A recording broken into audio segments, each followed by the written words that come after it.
March 1998.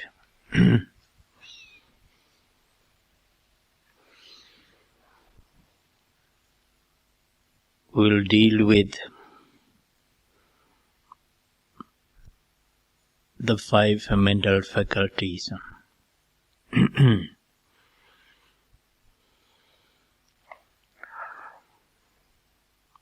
In the previous talks,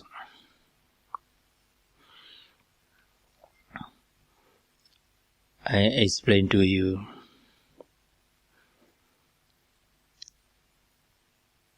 the purpose of Vipassana meditation is for liberation of a mind from mental defilements and all kinds of suffering.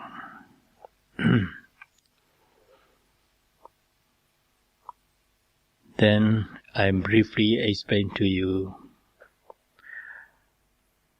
how the mind can be liberated from mental defilements.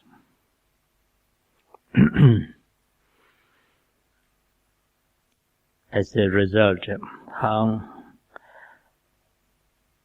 one can be a great man in accordance with the teaching of the Buddha.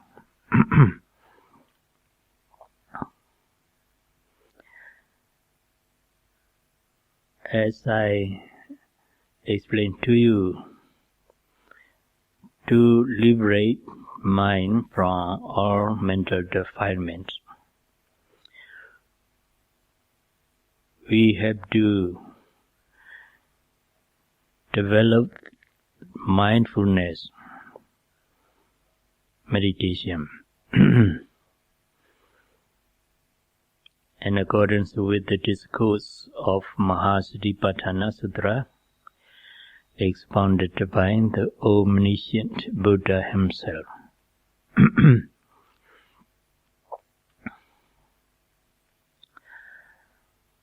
As you know, there are 4 kinds of mindfulness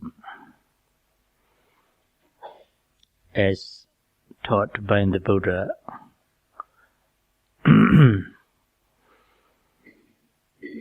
The first one is mindfulness body. The second is mindfulness feeling or sensation.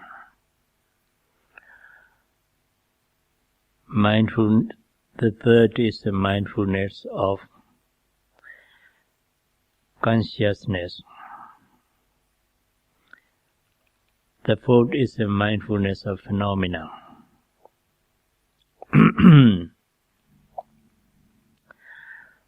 So the Buddha taught us these 4 kinds of mindfulness. We need not choose any mindfulness as our meditation, because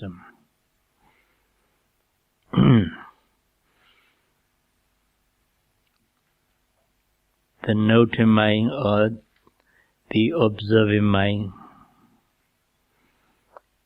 takes the most prominent object. So when physical phenomenon is arising prominently, then the mind takes it as its object and observes it as it is. When any kind of a feeling or sensation, either pleasant or unpleasant or neutral, is arising predominantly, then the mind takes the feeling as its object and observe it as as it really occurs. When the consciousness is predominantly arising at that moment, Then the mind takes the predominant consciousness as its object and observe it as it is.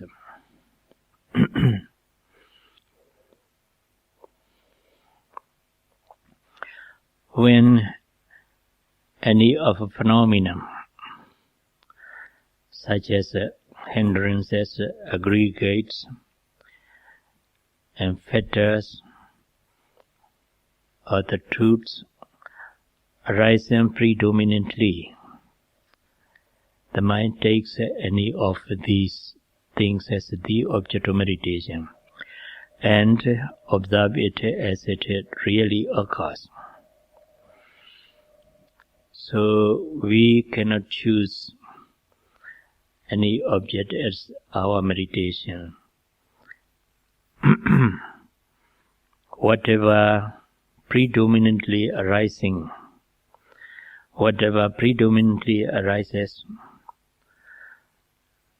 is the object of Vipassana meditation, insight meditation, and mindfulness meditation.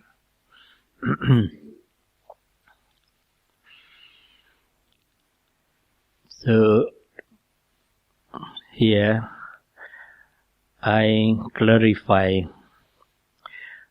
this technique of mindfulness as taught by the Buddha in his discourse of Mahasatipatthana Sutra,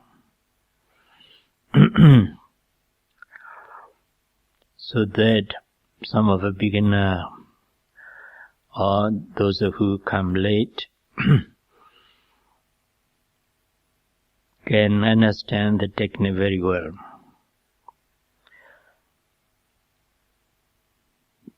Though the principle is to be mindful of whatever arises in our body and mind,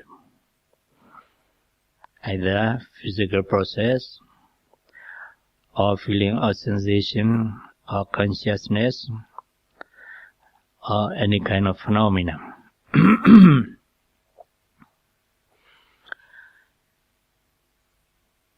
We are not able to observe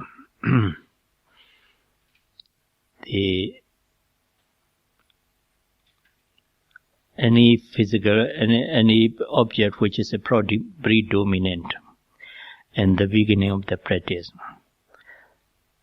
So, the most Venerable Mahasi Sayadaw, the late Venerable Mahasi Sayadaw,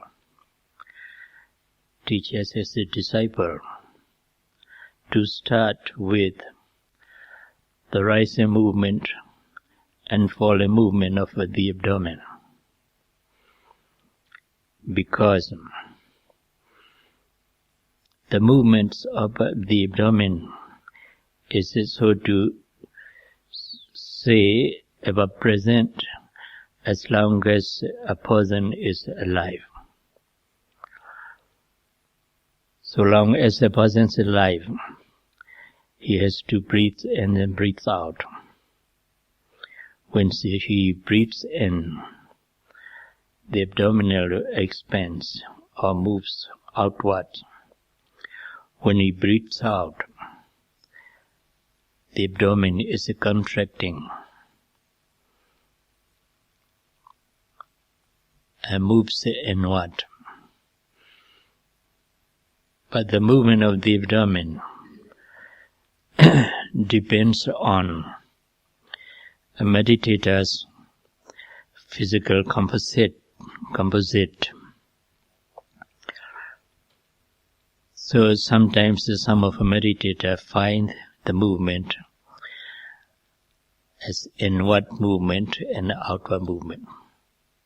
Some meditator find it the movement as upward movement and downward movements. Occasionally some meditator find the movement as the moves round and round. But whatever it may be, meditator must observe the movement as it really occurs, either inward outward movements or downward upward movement. Whatever it may be, it must be observed, it must be noted as it really occurs. The movements here is a Vayodhatu element.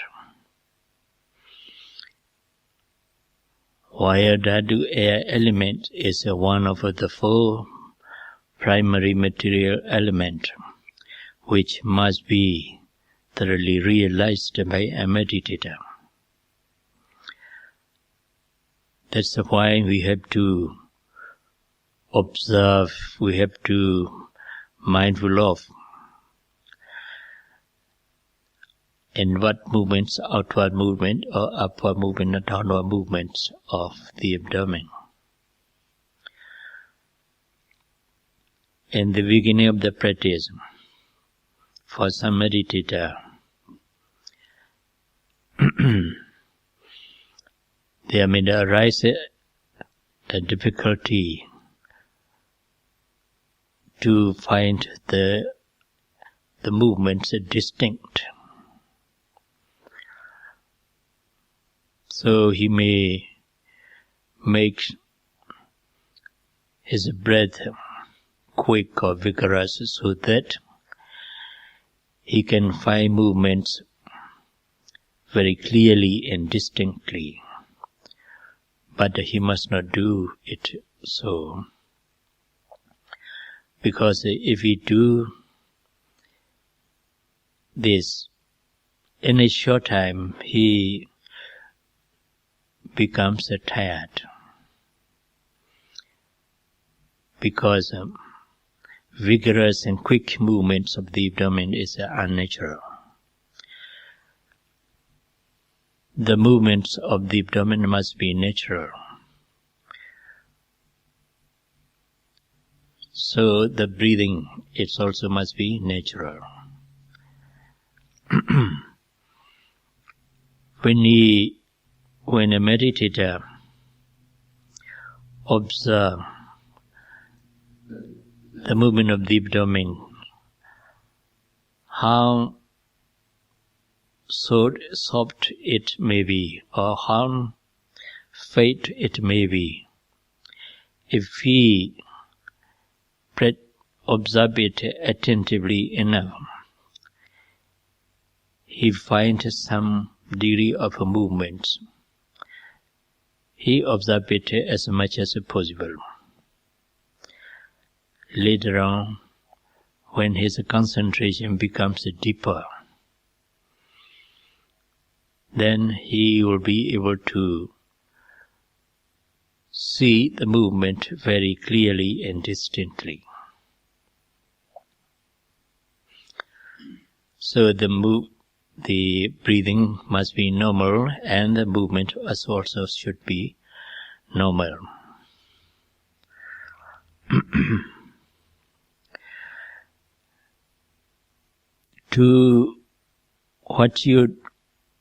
What you need is to have the five mental faculties ever strong, sharp, and kept in balance. What are the five mental faculties? The first one is Saddha, confidence in triple gems, Buddha, Dhamma, and Sangha.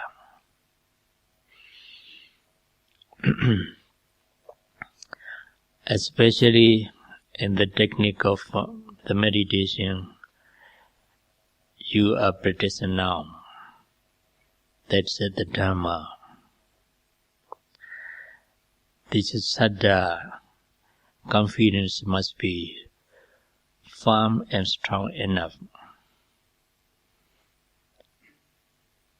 If a Saddha, confidence in the Buddha, his teaching, and the order of bhikkhus, Sangha, the meditator put forth enough effort in his practice. Without strong, firm confidence in the triple gems, meditator may not put forth enough effort in the practice.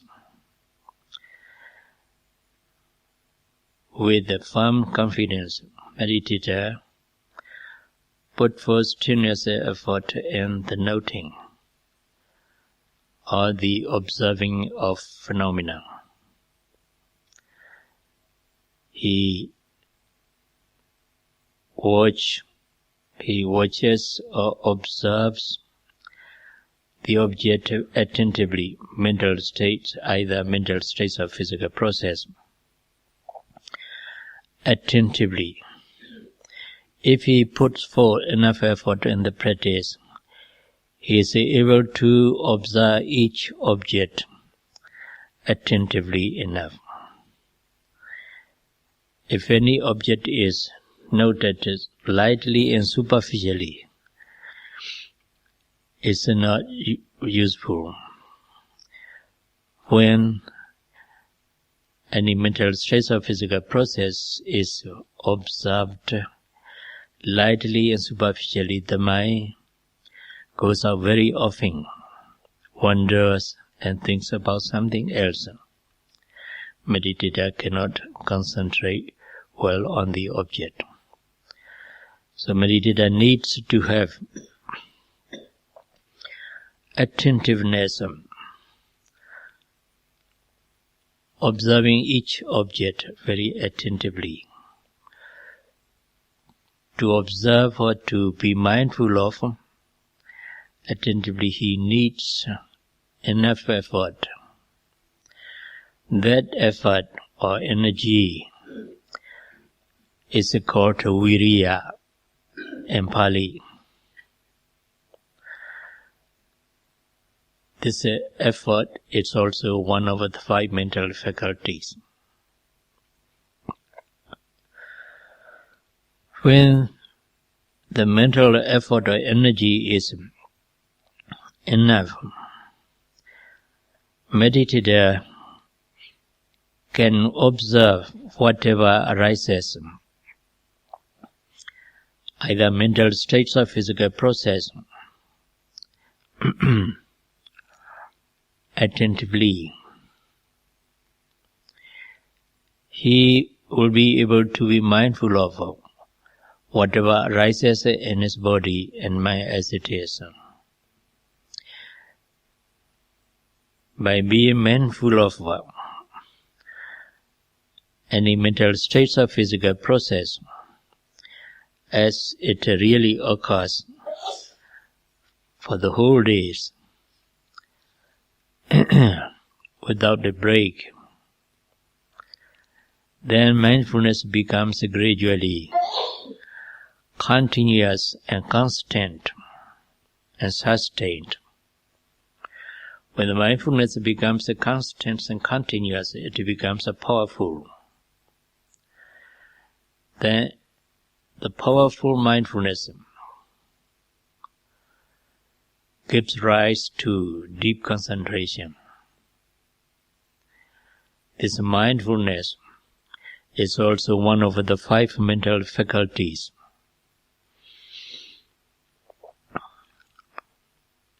This faculty is very much important. He is the source of realization or right understanding of phenomena. When the mindfulness becomes continuous and constant to some extent, then it gives rise to deep concentration. The concentration of mind is also one of the 5 mental faculties.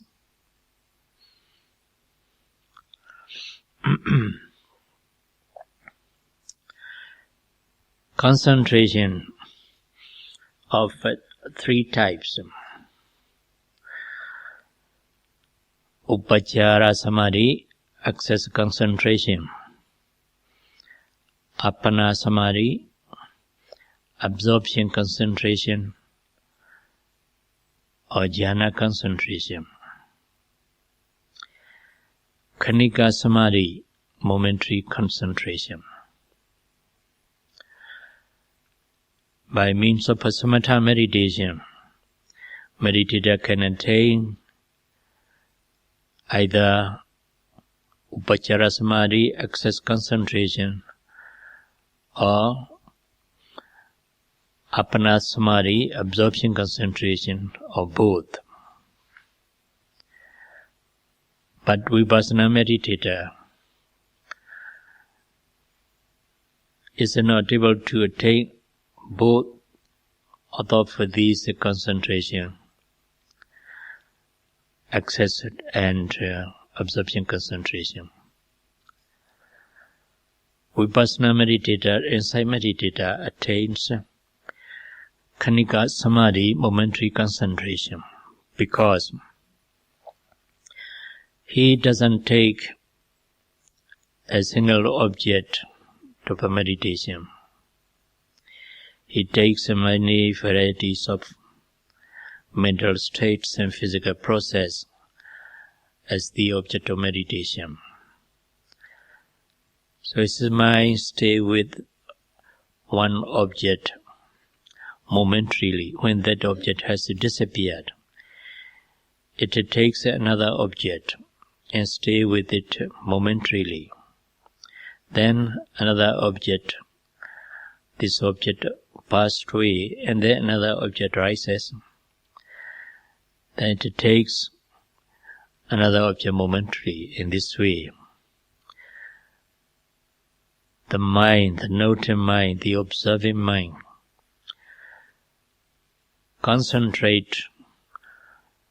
is concentrated on any individual object for a moment. That's why it's called momentary concentration, Khanika Samadhi. But this Khanika Samadhi, momentary concentration, when it becomes continuous and constant, it has very powerful strength which can overcome hindrances and defilements. So the sub-commentary to Visuddhimagga said, Khanika Samadhi, momentary concentration, when it becomes constant and continuous, has the equal strength with Upachara Samadhi, access concentration, and samatha meditation. So it can overcome or remove hindrances and mental defilements.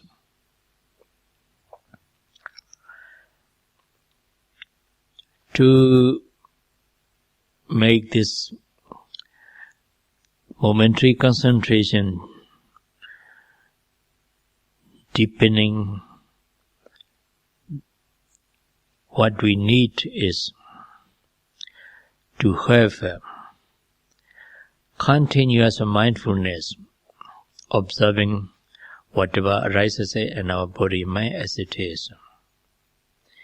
When mindfulness becomes continuous, concentration also becomes continuous and constant. Then this concentration has a great deal of strength to expel or to overcome, to remove 5 kinds of hindrances and 10 kinds of mental defilements. So this concentration is also one of the 8 mental factors, mental faculties.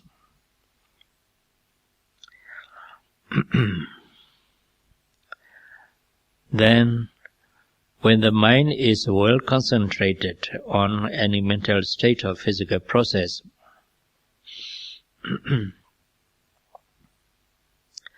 there arises insight,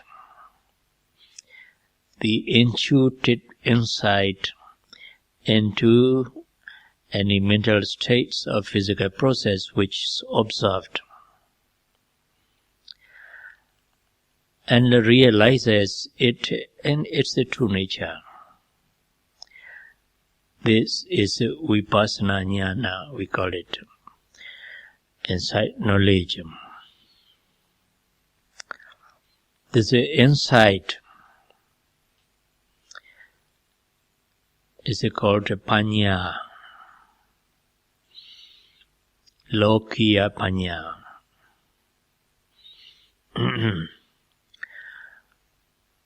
It's one of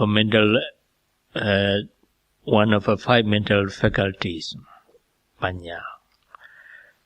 But panya has, say, two types. One is the insight knowledge that realizes impermanent, suffering, impersonal nature of mental and physical phenomena. It's called Vipassana Panya. When we have completely attained all the stages of insight knowledge, realizing any mental states or physical process more and more clearly, then we come to attain to enlightenment, magga jnana, path knowledge, and phalajnana, fruition knowledge. These enlightenments are also called panya, lokuttara panya. Lokiya panya is translated into mundane wisdom or mundane panya. Lokuttara panya is translated into supramundane panya, supramundane wisdom. So lokiya panya, Vipassana panya, insight knowledge, realizes the specific characteristics of phenomena and general characteristic of phenomena. Every mental state and physical process has its own specific characteristics. And they have general characteristics.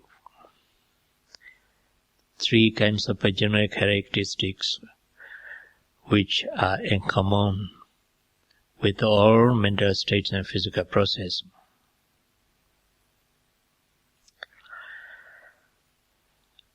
So, the lokiya panya, supramundane wisdom or insight knowledge, realizes both specific characteristics and general characteristics of mental and physical phenomena. But lokuttara panya, supramundane wisdom, enlightenment, realizes the Four Noble Truths, the truth of suffering, the truth of the cause of suffering, the truth of the cessation of suffering, the truth of the way leading to the cessation of suffering. Both mundane wisdom and supramundane wisdom, or insight, knowledge, and enlightenment, are five mental faculties. These twin penetrating knowledge are called panya, one of the five mental faculties.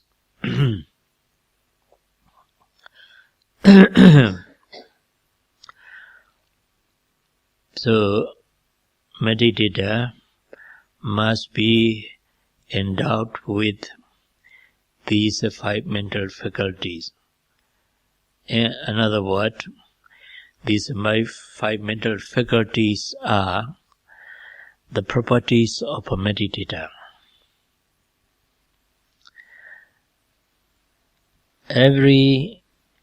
Each and every mental faculties should be sharp and powerful.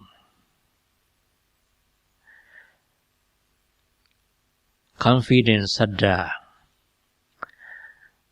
is the basic requirement. Unless a saddha, confidence of faith in the technique of Vipassana meditation, meditator won't put enough effort in the practice. Only saddha, confidence, is strong enough. He put strenuous effort in the practice.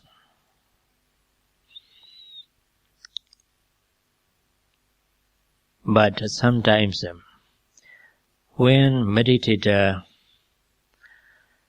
has experienced some stages of insight knowledge, then he is happy. He has a great deal of pleasure. At that moment, some meditators have a great deal of confidence in the teaching of the Buddha. Through his own personal experience, then he has to think about his friends, his relatives, his parents, his sons and daughters. He would like all of these people to experience this Dhamma through their own personal experience. Then he comes to think about how can persuade them to practice this meditation. How can they have opportunity to get this meditation, to experience the Dhamma, to enjoy the Dhamma. In this way, because of a strong saddha, he is thinking about the welfare of the people concerned. Then his concentration is broken.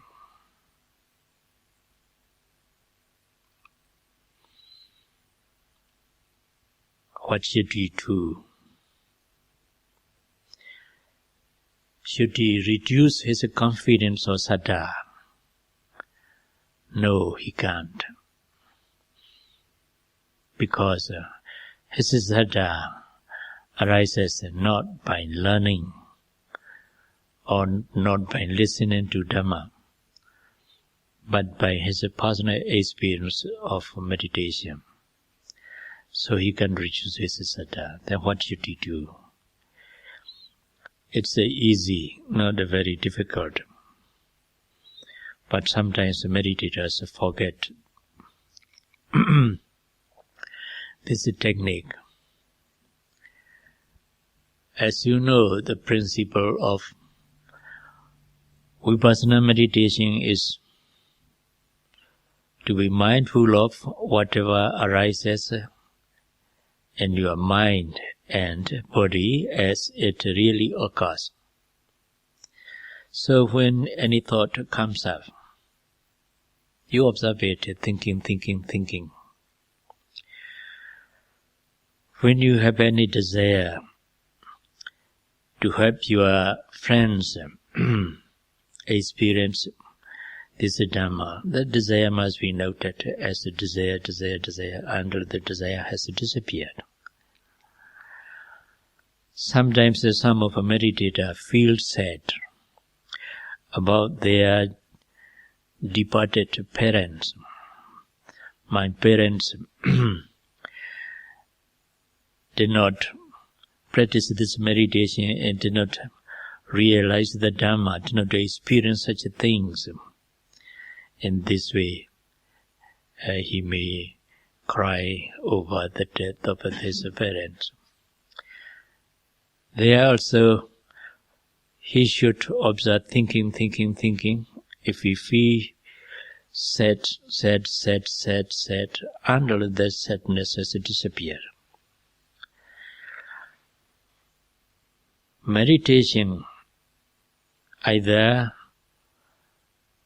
samatha meditation or vipassana meditation, is mental training, mental culture, mental development, or the work of the mind. The work of the mind, and the work of the mind is to note, to observe the mind is much more important than any other things. So whatever mind or mental state arises, whatever emotional state arises, meditator must observe it attentively, energetically, somewhat quickly. Then that mental state will passes away. As I told you, when the sadness arises, sadness must be observed as sad. Noting it as sad. Without noting or labeling, being aware of the feeling of sadness is not enough, because it's a very light and superficial. It's not deep enough.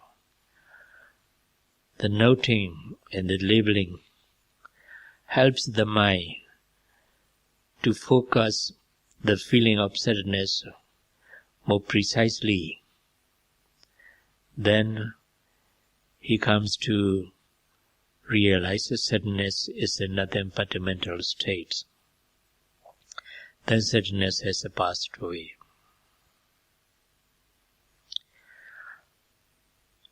In this way, whatever mental states or emotional states maybe must be observed without failure. When he thinks about his friends or his parent, he must observe it. If he is about to cry over the death of her parents, note crying until the feeling has disappeared. After it disappears, he should return to the primary object, that's the rise and fall and movement of the abdomen.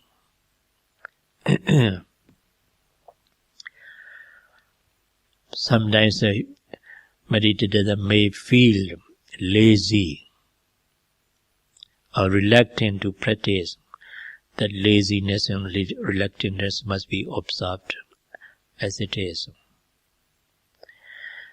It must be mindful of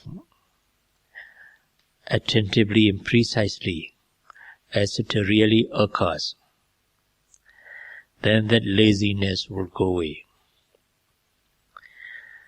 If he does not observe the laziness becomes stronger and stronger. Then he doesn't want to continue his practice. At that moment, his concentration is broken. There's no mindfulness at all. Then he is not a yogi. Yogi or meditator is all the time mindful of all actions and movements, all mental states and physical process. Only the mindfulness makes a person a yogi. If there is no mindfulness, he is not yogi. At the moment, a meditator misses the mindfulness, then he has no mindfulness at all. At that time he is not yogi. It can be said that yogi is dead. Yes, the yogi is dead, though he is walking. Why? The life of a yogi is mindfulness. Mindfulness is the life of a yogi. If there's no mindfulness, there's no life in him. Then he's dead.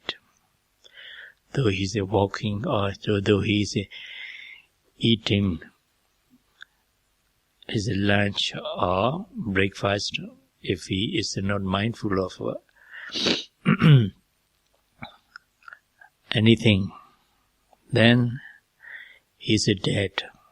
Then we saw the dead person is eating at the breakfast table. Not the dead person, the dead yogi. So, meditator must be mindful of all the time any mental state which is arising at that moment, any physical process which is arising at that moment. From moment to moment he must be mindful of any mental state or physical process as it really occurs. In this way, his mindfulness becomes continuous and constant. Then, for the whole day, he doesn't die. He is all the time alive with mindfulness. So this mindfulness is mental work, mental training, mental culture. It's very, very much important. And also it has unbelievable power to change a personality, to change a mental attitude, to change a disposition. As a meditator experiences as meditator have higher and higher experiences a meditation, then his mind changes into better and better, better experience. With the mind changed and with the experience changed, the attitude and the disposition also changed for betterment. So, this mindfulness Sati, one of the 5 mental faculties, cannot be set to exceed. But that saddha, as I told you, confidence, and the teaching sometimes may be too strong, so that meditators has no mindfulness at all and thinks about something else. But at that time, saddha cannot be reduced, but saddha should be kept in balance with panya, wisdom. Here, wisdom is both insight knowledge and knowledge of theoretical knowledge of Dhamma. If I have too much confidence, I'll go astray. So I should not have too much saddha, confidence. This is not the time for me to enjoy this saddha or to indulge in this saddha. What I should do is to continue to be mindful of whatever arises and body and mind. Only this is the right way for me to make progress in my meditation. In this way, reflecting upon disadvantage of too much saddha and the benefit, advantage of viriya, sati, samadhi, we can keep saddha in balance with panya, and we can check saddha. Then we are able to go with our meditation, concentrate and work on the object of meditation, whatever arises. In this way, saddha should be kept in balance.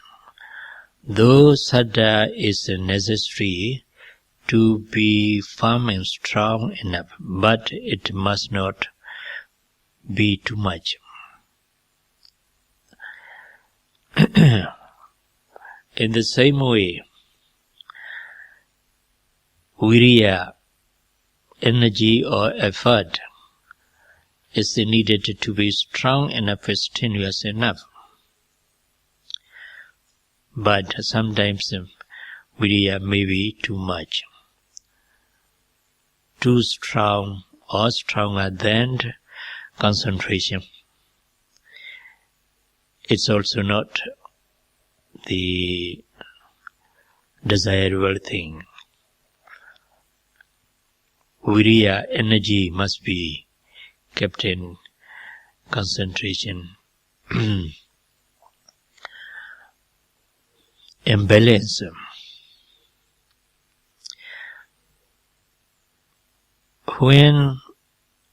Sometimes when meditators has too much saddha, he put too much effort in the practice. He doesn't want to even sleep at night. He wants to continue his practice for the whole night and the whole day. In this way, he may have too much effort or energy. Then he can't concentrate well on his meditation. It's the object of meditation. He can concentrate well because of too much effort, he becomes restless. When he becomes restless, his mind is not well concentrated on the object of meditation.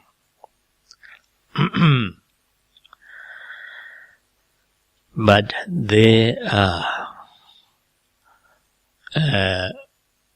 it's very rare to find such a meditator with too much effort.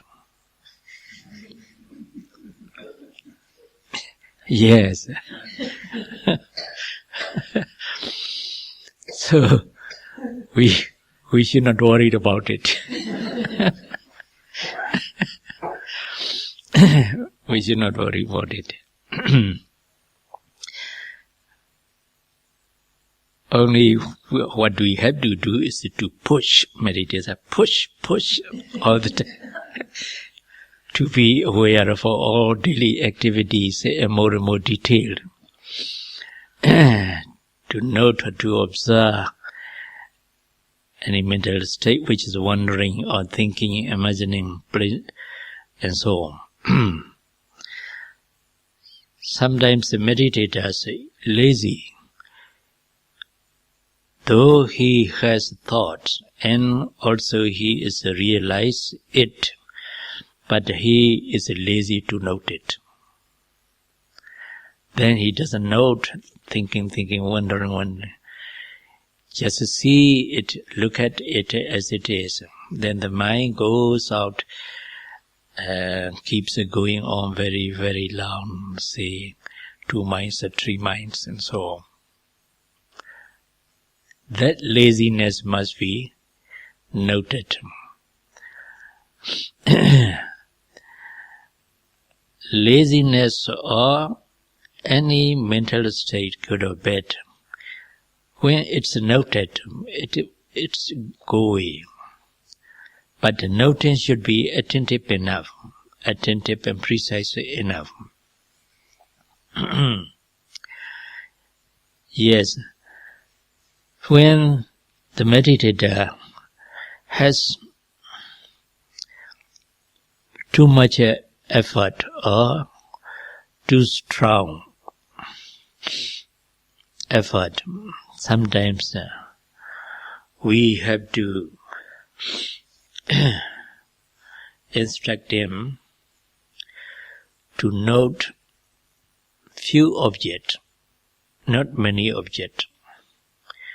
If he is observed, say, rising, falling, sitting, touching 4 objects, he has to note only 2 objects, rising, falling, calmly, steadily. And in the walking too, when he observes, say, the 6 or the 7 parts of the step, he has to reduce to 3 or 2 parts, say lifting, pushing, dropping, or left and right.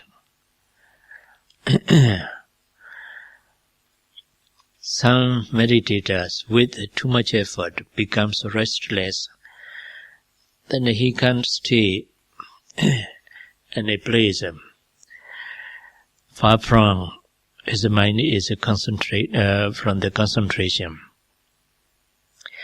Such a meditator, we have to instruct them to stop practicing meditation and to do some works, some cleaning works or any other works.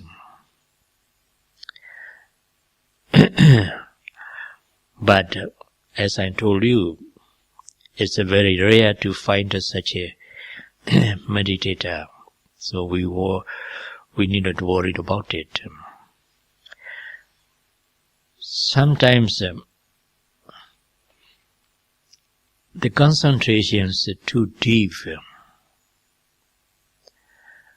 Though meditator, his mind is concentrated very well, he feels happy, peaceful, but he doesn't realize anything. There's 2 reasons. One reason is he is pleased with his concentration. He has no desire or no tendency to realize any mental state or physical process. That tendency to enjoy the deep concentration is one of the reasons why he cannot realize any mental states or physical process. But the other reason is because the mind is very deeply concentrated into an object of meditation. It's unable to realize any mental states or physical process. Sometimes too deep concentration makes the mind the very awkward position. When meditators has a tendency to believe in superstition,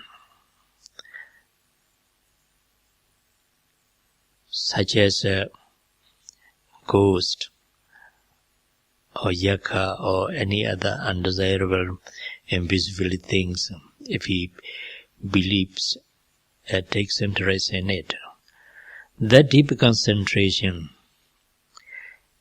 create this thing because of his tendency.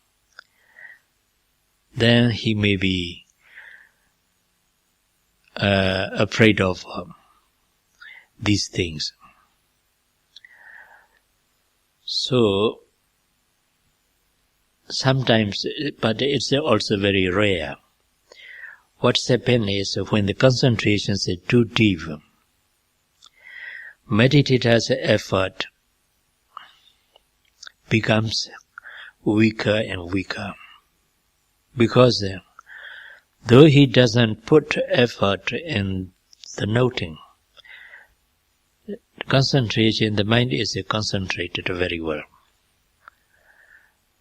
So gradually his effort becomes weaker, weaker.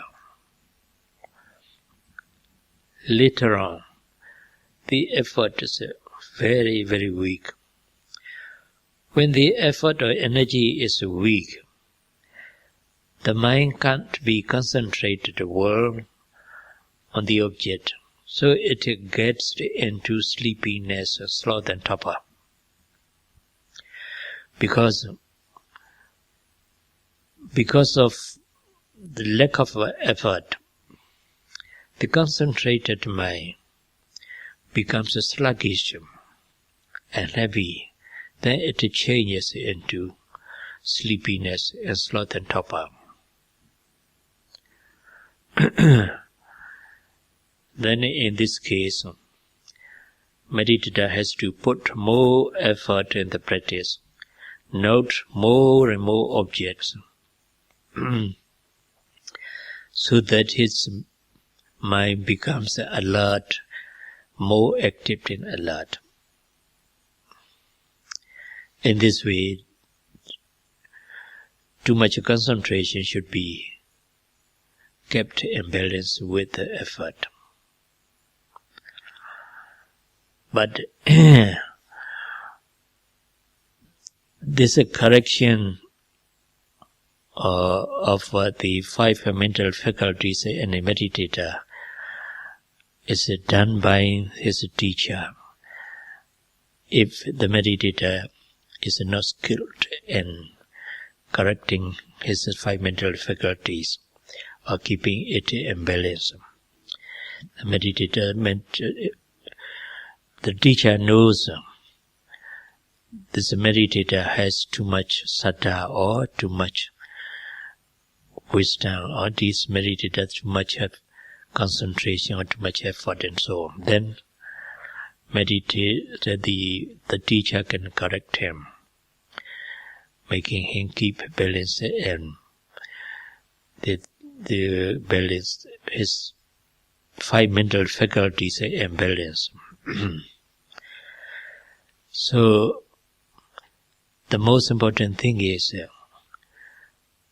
to have a firm and strong confidence in the teaching of the Buddha and the technique of meditation, and to have a constant and continuous mindfulness for the whole day. May all of you rightly understand these are 5 mental faculties, and try your best to be mindful of every mental state of physical process without failure, as long as you are awake, and attain the cessation of suffering nibbana.